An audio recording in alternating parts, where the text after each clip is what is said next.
Anton. Oh, that's actually what it is. I thought you were calling him something. Oh, okay, so welcome everybody. It's Friday morning. It's early. We know, especially for you West Coast folks, it's pretty early.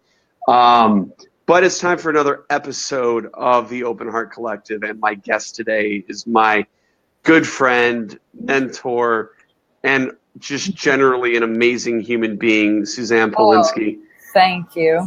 And as you guys know, these conversations are all around mental health, especially as it relates to the music industry, into being an entrepreneur, and generally just being a human being, because I think we need to have this conversation more and be proactive rather than reactive when it comes to our mental health. So, with no further ado, I'm going to let Suzanne introduce herself to those of you guys who don't know who Suzanne is, and we will get this party started.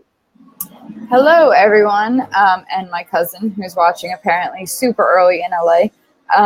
So my name is Suz. I'm the Rockstar Advocate. I am a mindset coach for music-preneurs, which means I help them with their goal setting, their time management, and overall self-care. So when Ryan was telling me he was doing something on mental health in the music industry, I was like, how do I sign up for it? Let's do this. And I'm all about just, cutting off that whole, grind 24/7 mentality, and how can we actually find a work-life balance so that things that we're, doing are actually, we're able to share it with the people we love, and we're able to celebrate when milestones are accomplished, and not just, always looking at the next thing and the next thing, and then life kind of passes us by. So that's my goal with the Rockstar Advocate, and I love what Ryan's been doing with you guys, and I'm happy to be here.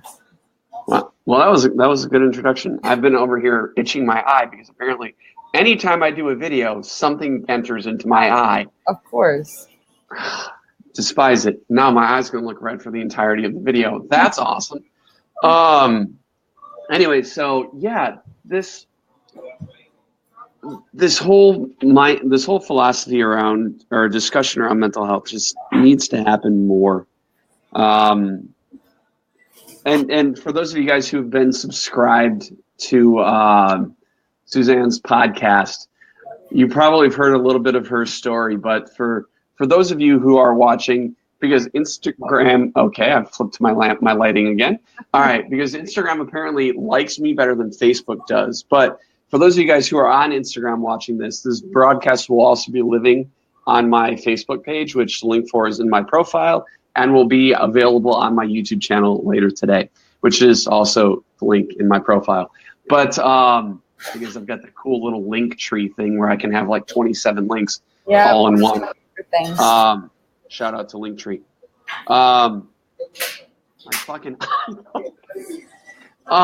So yeah, Suz, while I contest with my eye real quick, I'm gonna let you tell a little bit of your story. And so everybody look over here. We won't pay attention to what's going on over there. So, sorry for the background noise. So, what would you like me to share with people? Your story. Oh, my story. That's fair. That I can do. So, my story is that I went to Drexel. I was part of the first graduating class of their music industry program. And I started at the major labels where everything was, work till, sleep when you're dead, work 24/7. And if you don't want this job where we're paying you, basically $5 an hour, somebody else is lined up right outside, will do it for free, that type of mentality. And that wasn't really what I was about. But I convinced myself that that's what I was working towards. And so I basically worked until I burnt out. That's the nuts and bolts of the story. I was burnt out by the time I was like 26, and then somehow I still convinced myself to keep going. And then when I was 28, I came down with Lyme disease. And so that doesn't give you a choice. That's not, I'll just work through it. You don't. Your entire system shuts down, and you're just forced to lay in bed and deal with it. So I decided, okay, I have to find a different way. Like, thank you, universe. I understand the message here. And I had to figure out a different way. And so I had hired a business coach, and she was all about self-care and slowing down. And she wasn't in the music industry. And I was steadfast in telling her, like, well, you don't know what you're talking about, because the music industry is different. And, you know, you can't be successful in it if you're not working 2 or 3 jobs at a time and doing this and that. She was like, all right, well, why, you know, you're paying me, so why don't you just shut up and trust me a little bit? And I got more done in 3 months with her than I had gotten done years of my previous businesses that I was trying to get off the ground. And I had to learn to trust that whole work smarter, not harder mentality. And it worked, and it paid off. And within 6 months, I was doing it full time, and I was loving what I was doing. And I had purpose, and I had people that I could help.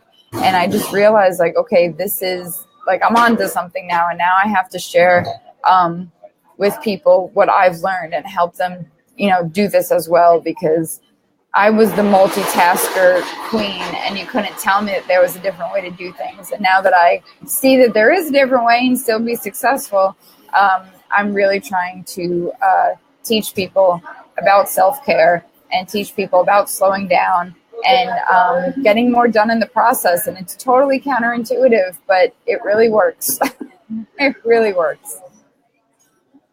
And that especially correlates when it comes to mental health, especially in the entrepreneur space, especially in the music industry space, because especially, and more so when you're doing it on your own. So a solo artist, or maybe an entrepreneur in the space who's doing it all on their own. And we talked about this in last night's episode, where you're having to wear 27,000 different hats. Yeah. And it's like, you want to freak out and rip your hair out, because there's nothing else. You don't know what to do at that point in time. So I've been compelled by your whole monotasking philosophy for quite some time now. I don't know if this is something that I can adapt into my own world, only because I've been so programmed to do multiple things at the same time, that I've gotten beyond the point where multitasking is not productive, and I'm actually starting to gain productivity from it. But other people, it's, well, that's relative. Well, here's the thing. I mean, like, it's all, you know, people also confuse multitasking with, you know, you've got a lot of projects in the works, right? And you can do them and switch gears. Like, studies have shown that if you can switch gears quickly, but when you're actually doing multiple things at the same time, like if you're on the phone talking to people while you're writing emails to other people, that email is going to suck. Like, you're going to have spelling errors. You're not going to make sense. You'll probably type part of your conversation accidentally in the email. And the person talking on the phone, you'll ask them to repeat it, or you'll say, yeah, okay, sure. And they're like, sure what? And you're like, oh, yeah. Like, our brain just really can't do literally 2 things at once. But you can certainly, within an hour, you know, have push yourself to 3 different projects, and you're just like, you're focused on this, and then you move and you switch gears and you're doing this, and like, that is possible. And I'm sure that's more of what you're doing, and it's still monotasking, and that's still good. Like, that's fine. All right. Hey, Alex, hello. But that's weird echo. That echo comes and goes. It's strange. I don't hear it. It's weird. I hear it in mine, but I'm hearing it there because I don't have these headphones in. Gotta love technology. Gotta love it. Single for the win, Alex. Yes, 100%. Oh, Alex. So we're up to a little conversation around mental health, around generally just trying to be better human beings. I mean, this happens to be the 4th episode in my new video series called The Open Heart Collective, in which I interview and have open live conversations with friends, colleagues, other people in the music industry, all around their story, and hoping that their story leaves inspiration to others. Because when I was actually doing the first episode of this with Joel from the Empower Good podcast, he's not up yet because it's like, oh, he's probably up. It's 8 o'clock out there. We were doing it was all going to be around the Mental Health Awareness Month. And then I realized that this isn't going to just be a month because I got flooded with people saying, I want to be on this. Granted, a lot of that came after I sent the initial outreach saying, hey, do you want to be on it? They're like, yeah. But I had this conversation with Joel in episode 1, and I'm like, wait a second. This resonates with this thing that I was trying to develop many years ago that was this online interactive book in which I would write down my story, and then somebody would come in and write their story, and then the next person, and so on and so forth, with the premise being that my story might not inspire or resonate with you, but your story will inspire and resonate with somebody else. Right. So now that I've been on this massive video kick lately, I'm like, why the hell do we not just make it and let it be this video series? And so henceforth, the Open Heart Collective was born. Love it. Love it. So yeah, so what shall we talk about? I feel like mental health is so vast, and I've seen your other episodes, so I know you've hit upon a couple of really important topics. Right. But yeah, what shall we hit upon today? I don't know. I want these to be like, I literally have no notes in front of me, like, because I want it to just be a flowing conversation. Mainly because everything is so like produced in today's era or in today's day and age that it's like, okay, let's just have a conversation. So maybe knowing your experience and knowing what you've accomplished and the people that you've come across, what's been maybe some of the things that you've had to overcome in your own life, in your own headspace, because what you're doing is all about mindset. Right. It's all about being right here, and that will predicate how everything else generates in your life. How did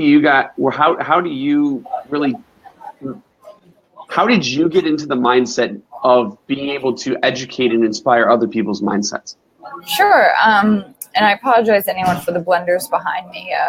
Got stuck doing this in New York City. So, so it's ambience. We're good. Exactly. Yeah. Feel like we're all together at a coffee shop. So basically how I got started with all of this and the mindset that I currently work in is, perfection paralysis was a huge thing for me growing up. Always trying to make sure everything was right before it came out and everything was perfect and things were ready before I shared them with anybody. And really that's all just fear-based stuff. We get so used to, like, in grade school and high school, being graded on everything. And like in life, you're not going to get like one grade. People will judge you and people will determine what they find value in you, but you can't control that. And so I think a lot of it is about being of the mindset that, like, you're enough and you're doing enough and you can do stuff as long as you are passionate about it and you've given your best. Whatever happens, happens. And, done is better than perfect. And, I think that there's always this thing that a lot of us are brought up in where it's like, you get this one chance to do something and that's it. And yeah, maybe there are a few opportunities out there where it's like you really have to rise to the occasion and you better knock it out of the park. And of course you're going to have those moments. But if you treat every single thing you do like that, I'm not saying don't try, but I'm saying if you were like, I have to do this and it has to be the most perfect thing ever, then you're just walking around with like a ball of anxiety, and that's not really what this is about. And I think if you're able to let people see your flaws and let people see that you're human, and you're just honest with people, as long as you're communicating. I have clients where, I've definitely had that feeling of fraud, where I talk a lot about that on my podcast, the music-preneur mindset podcast, where it's like, if we mess up, like I teach time management for a living. That doesn't mean that I manage my time perfectly every single day. And sometimes life can get really messy. About 6 weeks ago, I took a really nasty fall and I got a concussion.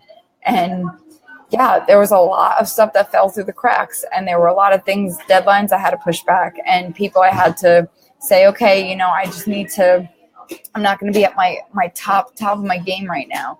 And that was really painful, both physically and just mentally for me to deal with, where I wasn't, I submitted things late for certain things, or I had to regroup and move meetings around. And I was like, oh my goodness, like people look to me for time management and I can't even like stick to, a schedule. And yeah, because I had a freaking concussion. Like, you have to. Life happened. Yeah, exactly. Life happened, and you have to give yourself permission for life to happen. And you have to be a little bit easier on yourself. And I realized that, I always say, like, you can spin anything to work in your favor. And so I had to use that opportunity to say, okay, guys, like, here I am. Here it is. Here's the mess behind the scenes. Here's what happens. And, let's all learn together from my situation. And let's take something from it, rather than me just trying to act like, oh, I didn't fall and I feel totally fine and I'm not doped up on medication and like everything is totally fine. Nothing to see here.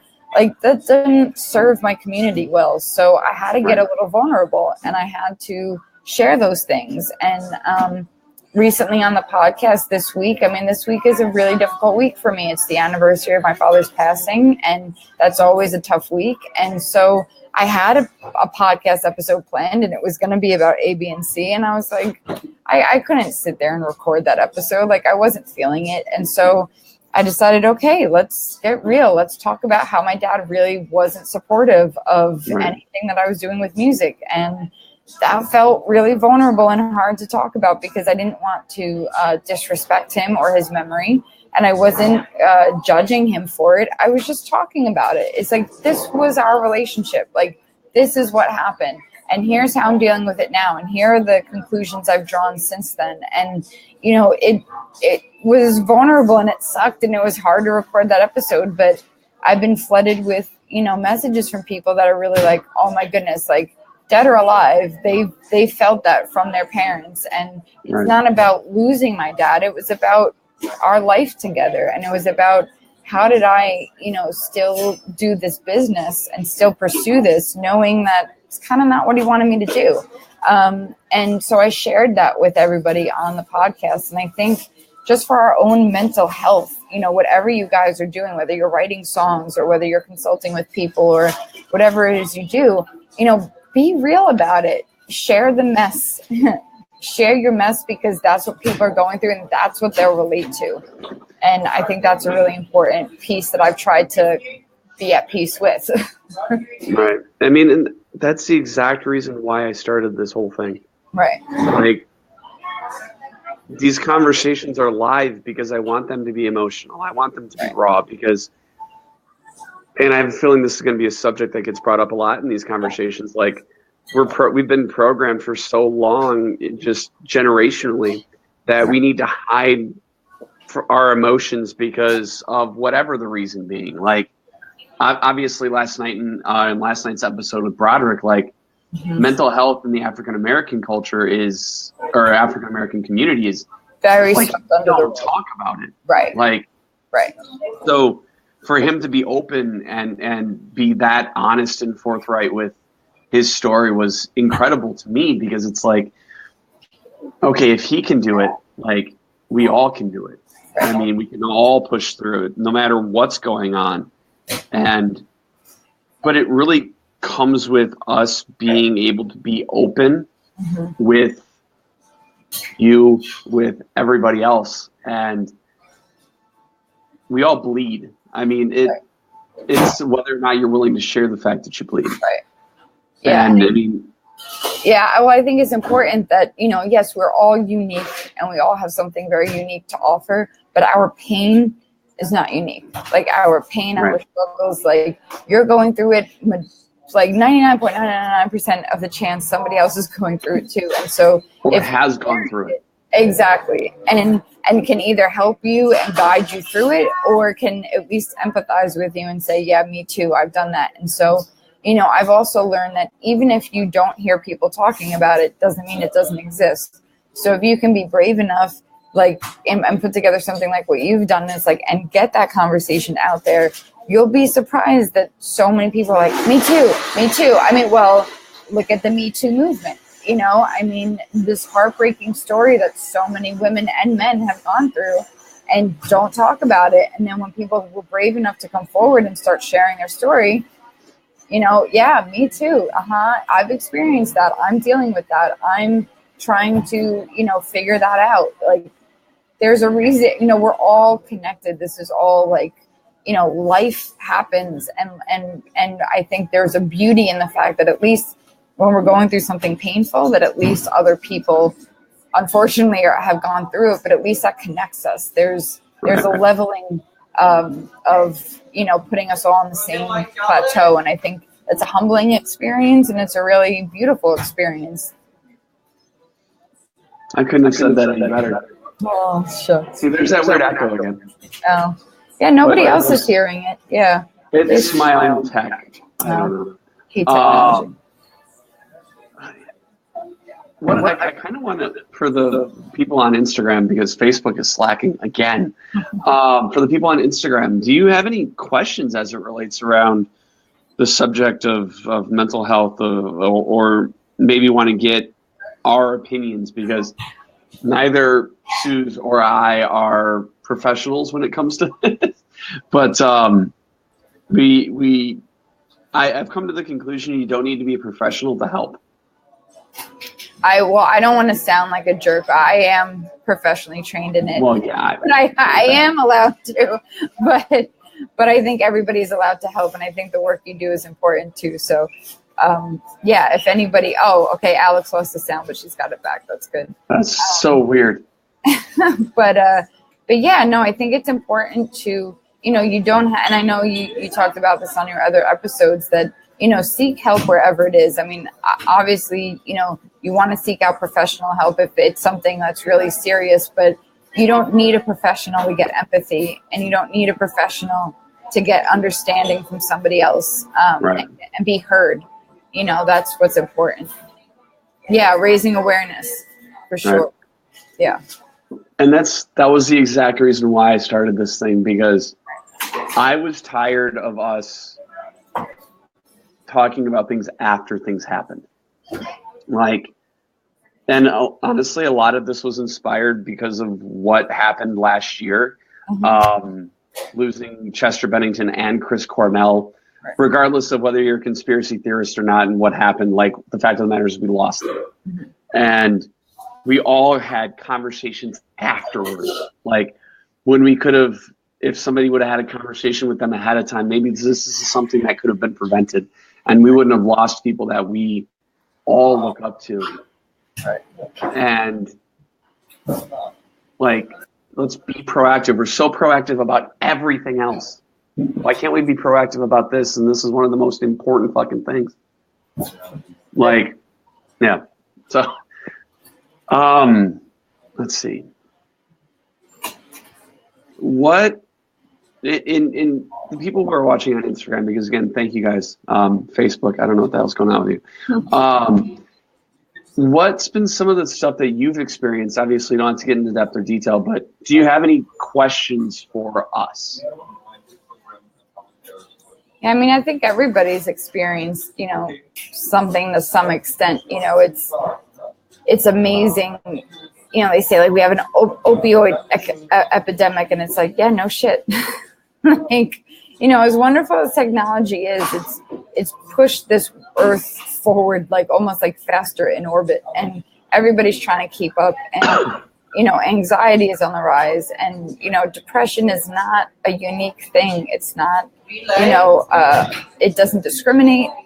It's not only for certain people. It's, you know, a lot of people are feeling the weight of the world that we're in. You don't have to live in New York City to feel it. And, you know, so I think if any of you out there are dealing with, you know, feeling like, why can't I get my shit together, but everybody else has it together, and, like, they don't, you know, this social media crap is like all the highlight reels of everybody's life. And so if you guys are feeling messy or inundated and overwhelmed, like, it's not, there's nothing wrong with you.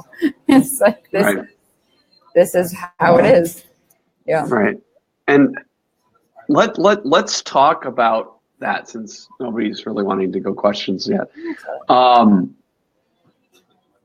obviously mental health is a broad stroke around what there, because there's a lot of varying degrees in every like subjects and things that happen. Like social media and its influence on mental health, I think, is a really compelling conversation, because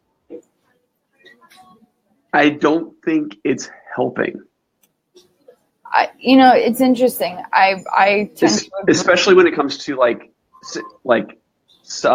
security, like and confidence. Right. But yeah, no, I totally agree. I mean, I do know some people, like I had a friend who was really struggling with depression, but felt that they could go on Twitter and, feel heard by these people that they've never met before. And they, I guess the anonymity of it kind of made them feel secure. I don't relate to that. That's not how I go about it. But I think whatever works for people in terms of connecting or feeling, it's weird. To me, social media kind of gives us this false sense of connecting, but other people really do feel very bonded with people that they've never met before. And I think if social media can do that, that's great. Because if you're, sitting in Bumblefuck USA somewhere and there aren't any people that you identify with in your small town, and you're able to go online and speak to somebody in a different country or connect with other people that don't live near you, then it's a saving grace,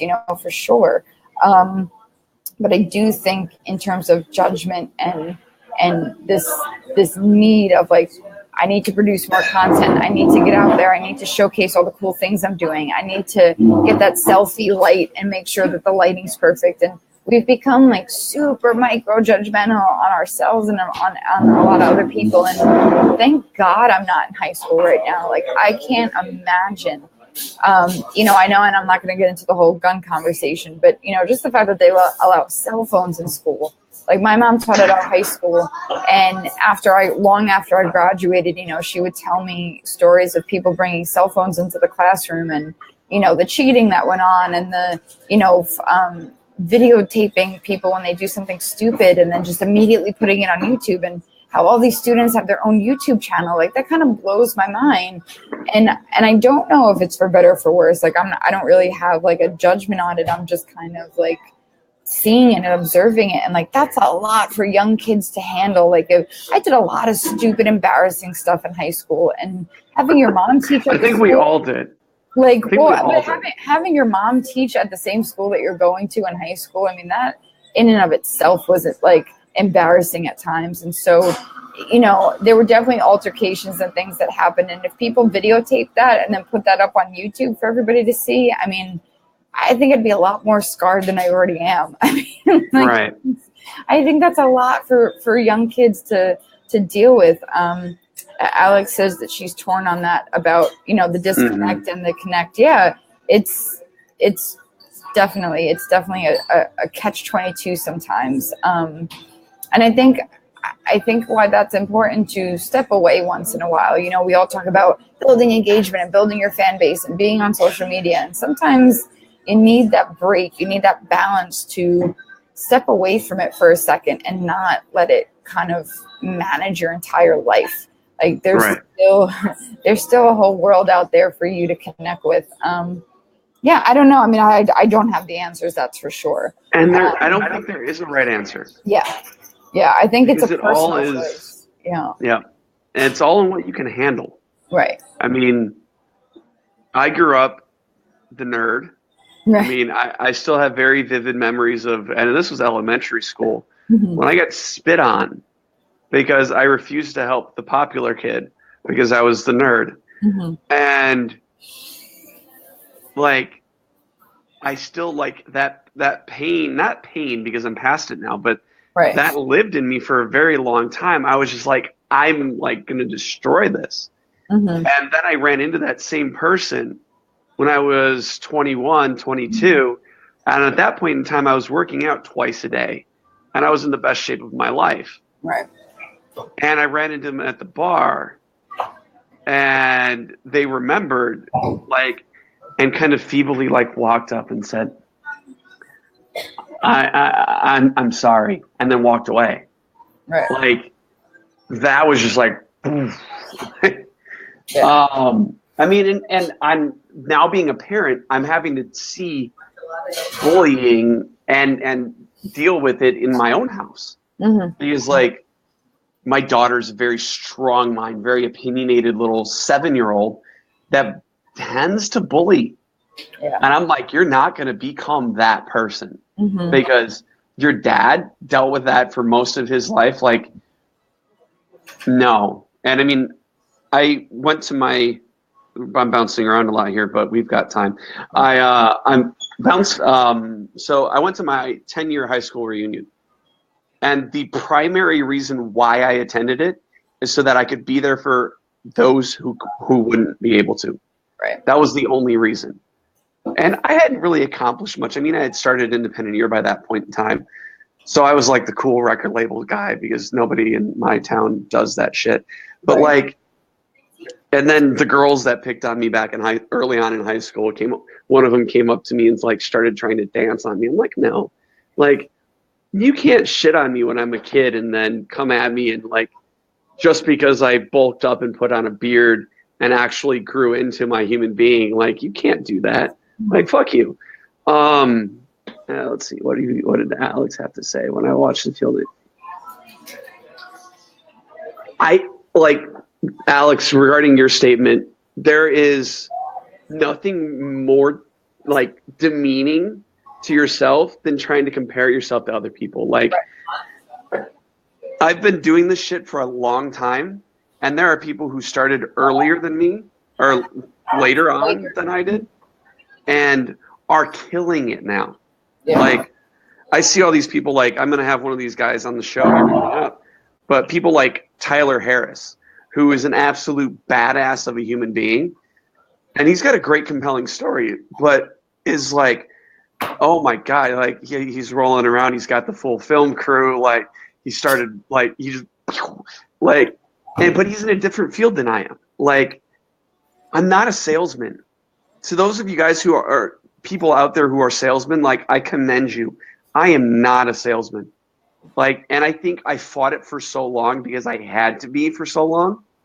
But being able to look at the feed and say, not compare yourself. Right. Comes with your own ability to be self-aware and know what the fuck you're good at and give it time to build and be patient. Well, I think that's the hardest thing. I mean, you know, and I definitely feel what Alex is, you know, talking about. And the thing is, it's like people feel like, oh, well, you know, if our start times aren't the same, like our end times are going to be different, or, you know, like if somebody's peaking now, that means like I've missed my chance to peak, or, you know, and any of that stuff. And the thing is, like, every single person in this whole entire world, like every single person's story is going to be different. You'll feel the same types of pains and frustrations.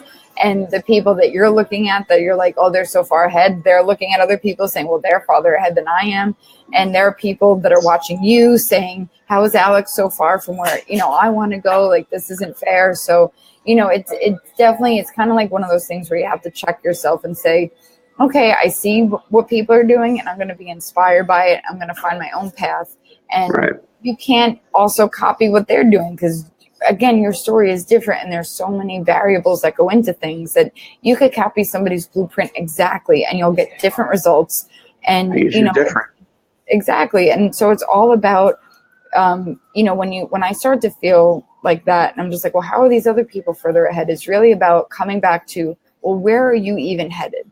Because they might have a longer journey. Like you might feel that they're ahead of you, but their journey and where they want to go is still so far to be realized, or they might plateau at a certain point and then not get there, or get there, or their goals change and then they decide to change. Like, there's so many variables that you can't predict just because somebody's ahead of you right now that, you know, are you going to surpass them? You're not surpassing anybody because your path is not even, you're not even walking the same path. So you'll never know when you pass them because you're the only one on that path. So, you know, I think it's important to, you know, realize that and realize when you're doing it and realize when that comparison mode is coming up, and then check yourself and say, okay, you know, when I'm going to use this to inspire myself, and they've got where they are because they're doing things. And so what can I do to feel productive? What can I do in my world right now to get closer to what my particular goal is. And that's the only way that that comparison is going to stop hurting, because you're just going to be so focused on what you're doing. You start losing track of what other people are up to. Right. And I think that's really important.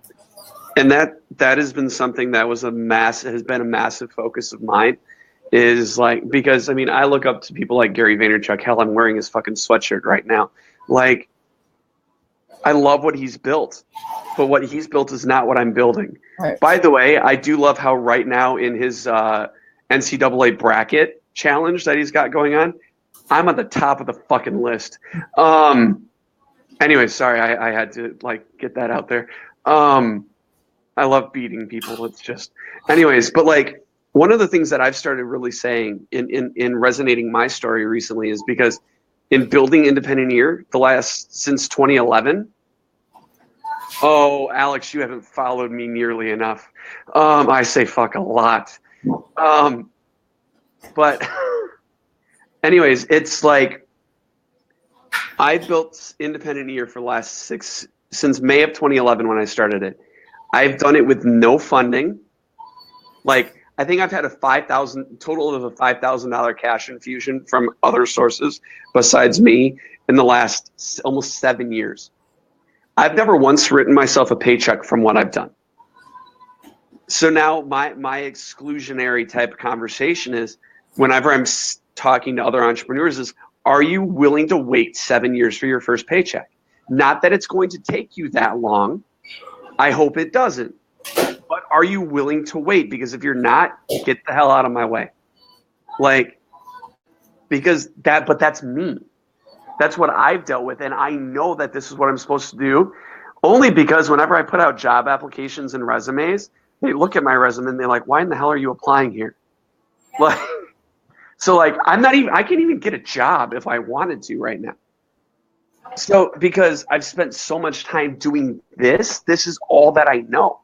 So I know this is what I'm supposed to be fucking doing. And so stop comparing yourself. I know it's tough. I do it all the time. I see people riding around in the big cars and the $500,000 a year paychecks. And like, I get it. I don't have that. I am broke. Like, but I am the most successful person in me, because I define my own success. And the fact that I have a music organization that's still around 7 years later and is actually putting out good content and is inspiring artists and trying to help and trying to cause a bit of a revolution, I'm successful. So define success in your terms, not fucking Instagram's terms or Facebook's terms or whomever you look up to terms. Define it on your own. And I think that's a big thing with like within the mental health conversation, that it's, you know, you have to take care of yourself. So if you start feeling those, you know, voices pop up and that pressure pop up and the stress of it, you know, the work itself is hard enough. And be kind to you. Like my therapist used to always say to me, like, be kind to that little girl that's inside there, because you're beating yourself up like the world's already going to beat you up. And like, you don't need to beat yourself up additionally. And, you know, I think that's why, you know, you might feel like a deadline approaching, but if your body is just drained, or if you're not being able to focus, like, go do something good for yourself. You know, go take a hot shower, go call up a friend you haven't talked to, go take, like last night I took myself to the movies, like go do something that's going to feel good for you and feel like you're replenishing your energy. Because just because you feel a deadline approaching, if you're dragging your feet and you're not focused on it, it's going to take you twice as long as it should take you, because you're dragging your feet. So if you go replenish your energy, if you go replenish yourself and make yourself feel good, you're going to work twice as fast. So, you know, again, counterintuitiveness, but if we don't take care of ourselves, we think, I always say to people, like when I do a lot of time blocking with clients. So I help them figure out, when are you going to block out your time, where if you're still working a full-time job, or if you've got a family you're managing and all this other stuff, when we start to time block out their calendar, they'll say to me, you know, I always say the first step on your calendar is block out when you're sleeping. Then the next step is like block out when you're going to spend time with your significant other or your family, or when you're going to yourself. Like, those go on the calendar first. And because what happens is we start to really fill up our plate, and the first thing we're really willing to get rid of is, oh, okay, well then I'll just pull an all-nighter, or all right, I'll cancel those plans with friends because this is important, or I'll do this or I'll do that. And we're forgetting the integral part that all of that other me stuff plays in the bigger picture. And so it's not important. It's not silly stuff. It's not, well, I'll limit my time, watching Netflix. Yeah, don't go spending a 10-hour binge fest on Netflix. But if you need to spend 1 hour to unplug and like go watch something, then go do it. Like, you have to determine for you what's going to make you feel better and what's worth your time. And if you are not worth your time, then why should you be worth anybody else's time? And so that's not proving anything to anybody else. And I always live by the oxygen mask. You go on a plane and I tell you, if the oxygen mask drops down in an emergency, I don't care if a baby is sitting next to you, you put your mask on first, or otherwise you're grasping for air trying to get somebody else's on, and you can't get theirs on because you're not getting oxygen to your brain, so you can't figure out what you're doing. And so you're helping nobody. So it's the oxygen mask principle that's so important. That's good. I like that. In regular life, put that oxygen mask on. Like, yeah. I mean, that's so true. Like, because I am of that mindset where, and I mentioned this the other day too, and I think I'm just going to end up repeating myself a lot, which is why I try to not talk very much. Like, I work all the time because I know myself. Mm-hmm. Like, and if I spend time, like, if I just sit, that's when, like, my own mental health starts to be a problem. Because then I'm sitting there with the, like, okay, like, darkness starts coming in, like, negative thoughts, like self-defeating prophecies start happening, and I'm like, I can't fucking do this shit anymore. Like, that's not good. So then I go to my work, like, but I also know that I'm slacking on a couple other things when it comes to integral parts as far as family and managing that all well, because I work so much. Mm-hmm. But it's an interesting balancing act, because what I'm building takes time. And I need to invest that time in order to get the inevitable ROI payout on the back end. Mm-hmm. But like last night, I went to sleep at 10 o'clock because my wife was like, I'm tired, I'm going to bed. And the night before that, she went to bed early, and I sat in bed for like an hour and a half just twiddling my thumbs because I'm like, all right, I'm wide awake. And then I got up, and then I went to work until 3 o'clock in the morning. Right. So last night I kind of cut it early. I was kind of upset because I'm like, why the hell am I going to sleep? I'm like wide awake, jittery. And I only drank like 1 cup of coffee yesterday. So it was not even, but I know that I need to start doing that. Like this weekend, you'll be lucky if you catch me working or on social media outside of responding to messages. And that's the thing. I mean, I think the thing that has to change most in the music industry in terms of the mental health is, I have these, like I made t-shirts that I sold in my e-store where it's just called Stop the Sleep Shaming. Like, we've got to stop the sleep shaming. I am so sick of going to networking events and, somebody's looking real tired and I'm like, hey, what are you up to? They're like, oh, I only got 2 hours of sleep. And then the person next to me was like, well, I didn't get any sleep. I'm pulling an all-nighter. And it's like, yeah, sometimes that has to happen. Like, sometimes I have nights where things needed to get done and I only got a little bit of sleep. But don't wear it as a badge of honor. Like, don't sit there and like think that if you told people that makes it like you're working harder, you want it more because you're struggling right now. Like, if you pulled an all-nighter, like studies have shown, going 19 hours without sleep. So that's a typical day for most people. That's like, 5 hours. Myself included. Right. Like, so you're getting 5 hours of sleep. So you're working at a 0.07 or something blood alcohol level, like equivalent to that. So the legal blood alcohol limit is 0.08. So when they say if you go 21 hours without sleep, you are now at a 0.12 blood alcohol level equivalent. So you're working drunk. So, unless you are living that rock and roll lifestyle that like people love to like, but I wouldn't want to be sending out important emails wasted. So, you have to think to yourself, like, yes, those all-nighters are going to happen. Those nights without sleep, like, you're a parent, you get it. Like, sometimes you just don't get sleep, but that's not what you work towards. That's not the ideal. That's not the goal.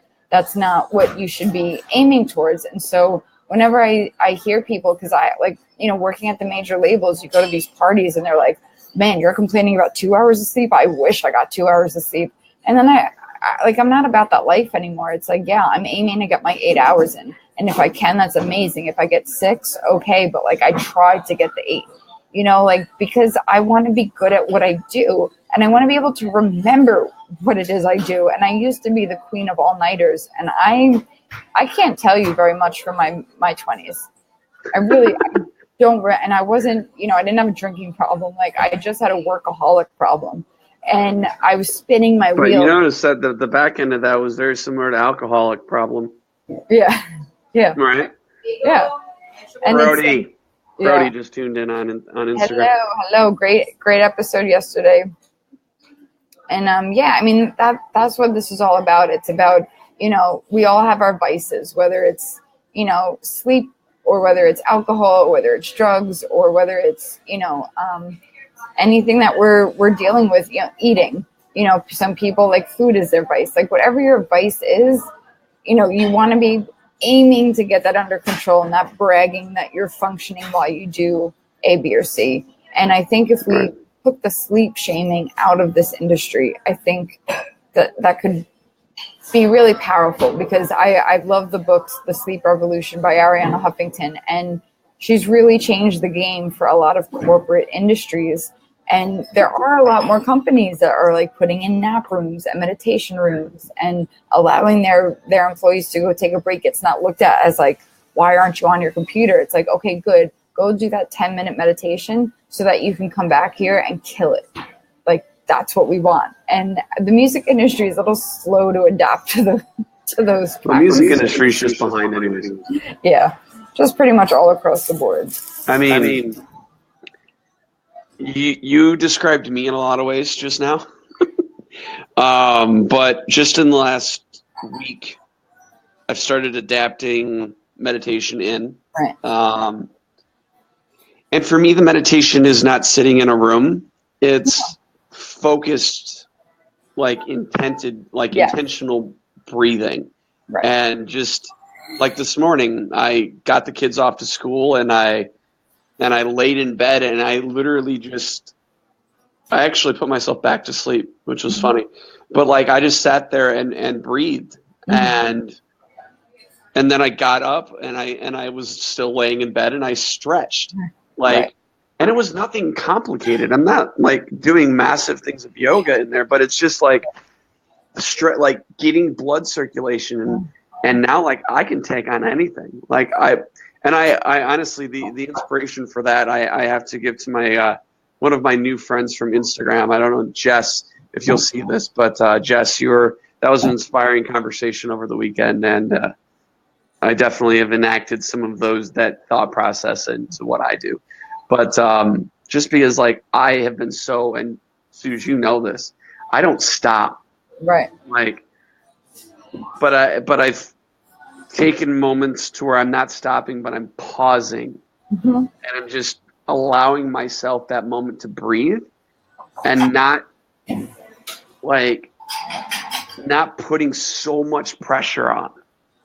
Like, because I think that's, again, to hit social standards, like social media, like we've got to do this. I think we all put ourselves under so much unnecessary and undue stress, like, because we have to. I mean, if we want to get what Vaynerchuk has done, we have to work 20 hours a day. No, like we have to do. Guess what? If I had an office of 800 people and a crew of 20 people following me around all the time, I could get a lot of shit done too. Right. Like, I really hate those memes that say like Beyonce has the same 24 hours in a day. Shut up. No, she doesn't. She doesn't. Her 24 hours look very, very different from our 24 hours. Like, when she needs to get something done, she has people do it for her. When she needs to know what her schedule is, she has people running her schedule. Like, it is not fair to beat yourself up or compare yourself to somebody that has a completely different situation than you. And so Beyonce's 24 hours are not the same 24 hours that you have. And I really like that. That pissed me off so much. I saw that meme like a year ago, And I made my own meme, and I was like, Beyonce's 24 hours look very different from your 24 hours, because it's just you're setting yourself up for failure when you do stuff like that and say like, Right. well, I'm gonna, yeah, you can aim for that and you can visualize that stuff, and I'm all about visualizing where you want to be and getting there, and I think that's awesome. And like you said, like, you have Gary Vee to look up to and inspire you and do that stuff, and you're doing your own thing. Like, you're not copying him, you're seeing what he's doing, you're respecting it, and you're doing your own thing, and you're taking what works and you're leaving what doesn't work for you, even if it works for him. I think people panic and they look to be like, who can I copy from? And not meaning to copy them, but they're like, I just need answers. And it's like, you've got the answers already. Just quiet yourself and give yourself a chance to listen to what those answers are telling you. You have to quiet yourself, and this is why, because the world is noisy enough without you having to make it louder for yourself. Definitely. And that's where I think social media has hurt a lot of people. But it's in the moments where you can, because our relationship started on social media. Right. And like, I have to keep an eye on time because I know Instagram is going to start telling me I've got like 2 minutes and then we're going to have to boot off. But like, just be intentional with what you guys do. Like, whatever it is, no matter how ridiculous it is, like starting a record label, fucking ridiculous, especially with no money, right? Like, being a musician, again, you guys have so much power that you don't even realize that you have. Mm-hmm. And like, I'm really on this thing that music can cause time travel. Mm-hmm. Like, I think that is a truthful thought. Like, music can change, like physiologically change a human being. And yet we pander and we say, oh man, we're not good enough. Or we complain. Like, own the fact that you're amazing and you're doing something that, let's say 90 to 95% of the world can't, or is too afraid to do. Like, if I had a voice like any of the musicians who've been watching today have, I would guarantee you be the biggest rock star on the face of the planet, because I have everything else. But I just either can't sing or I just choose not to. Like, but I also, again, know myself and where I want to be. And it's not it's on stage, but it's not singing. It's talking to all of you guys at scale about all of this stuff. So we only got a couple minutes left here. See, people are like, why are you doing an hour? Because it gets to be that and probably should be longer. But any words of wisdom, insights that you want to share in these final moments? And then I'm going to ask you to, for those of you who are watching this who aren't already following Suz, where they can find you, what you have going on, and all of the shameless back-end plug stuff. All that shameless plug stuff. I can do that. So, yeah, I mean, if you guys take anything away from our time together here, it's really just be kind to yourself. And our bodies tell us exactly what they need.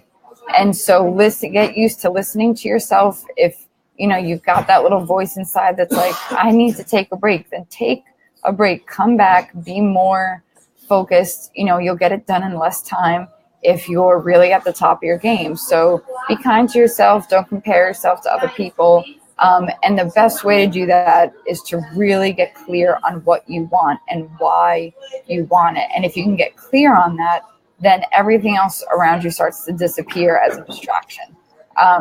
So I encourage everybody to do that. If, I know this was said in other episodes, if you're feeling like something's just not right, you can't get past a certain thing, you're feeling anxious, you're feeling depressed, you're feeling, we always talk about anxiety and depression, but there's so many other things out there. Like, I'm so grateful for the show, like Crazy Ex-Girlfriend, that's really, in a very fun and entertaining way, shining a light on things like borderline personality disorder and bipolar and all these other, there's so many other mental health issues out there that never get spoken about. And a lot of creatives end up having these types of things. And so there's nothing wrong with you if that's what it is, but there's also nothing wrong with getting help for it. So, you know, if you're feeling that something is just not clicking, if you're feeling like you're being held back from what you want because something else going on inside your head, like go talk to somebody, go do some research, go tell people, because that's how you're going to find solutions. So that would pretty much be the last words of wisdom that I can leave you all with. That, you know, don't be too prideful to get help. There's nothing wrong with getting help. And, you know, that's really it. You can find me everywhere at Rockstar Advo. You can come join my group on Facebook, the Rockstar Collective. And in about 2 weeks' time, Steve Palframan and I will be announcing a 8-week video course that we're doing, pretty much surrounding a lot of what we talked about today. It's all about goal setting, and it's all about really mapping out your next steps and your plans in a very digestible way. We're not about throwing tons of info at people to overwhelm them. So we really want to decrease overwhelm in this business, and that's what our course is about. So feel free to connect with me and stay in touch if you want to learn more about it. And otherwise, I'm just on my podcast, the Music-Preneur Mindset Podcast, and that's it. That's what I'm about. So I thank you, Ryan, for having me on here, and I love this whole conversation, and I hope that it continues to keep going. Oh, this thing, I don't think this is going to stop anytime soon. Yeah. Mainly because I've got like at least another 12 guests lining up. So watch both on Instagram and on Facebook. Thank you for taking time out of your morning to do so. I massively appreciate it. And stay tuned to my social media on Monday as I announce next week's schedule for the episodes. Next week I am doing 2 episodes because this 3-episode thing, with everything else I have going on, is a tad bit chaotic, and I need to focus it on. So these episodes are going to be broadcast live on Tuesdays and on Fridays. So stay tuned for that. And yeah, we'll see you guys in the next one. So I'm going to end Instagram by Instagram. Ending live video on Instagram. Okay. So Facebook, thank you. I saw you guys kicked it in the last 20 minutes, started actually paying attention. I massively appreciate it. Again, with every video, if you guys have questions or if there are things that are going on in your world and you don't want to leave it in a comment, please, please, please reach out to me, reach out to Suz, reach out to somebody and just talk. You could even on Instagram, my literal phone number is in my profile. Call me. Text me. I'm here. I think so many people fail to realize that people are actually caring without an ulterior motive. And the only ulterior motive that I have is I want you guys to make your life better in any way, shape, or form that's possible. So, that being said, we will see you guys for another episode on Tuesday. Suz, thank you.